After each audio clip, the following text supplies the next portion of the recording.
Hello guys, welcome to my YouTube channel. As you know, it's Nancy Kanja. Today I'm going to prepare for you chicken liver. We have chicken liver, onion, garlic and parsley. In our pan we add oil, onion in a low heat. Steam the onion in a low heat for about 5 minutes. After that, add garlic.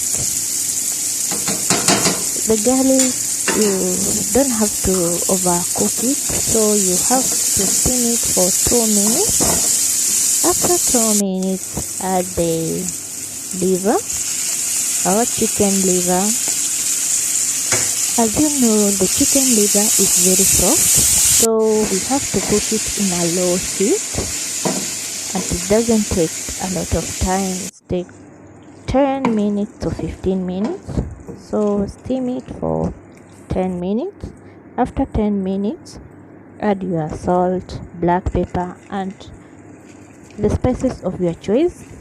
Then at the end, add your parsley, and your liver is ready. It's a dry liver, not the wetty one, so you don't have to put tomato.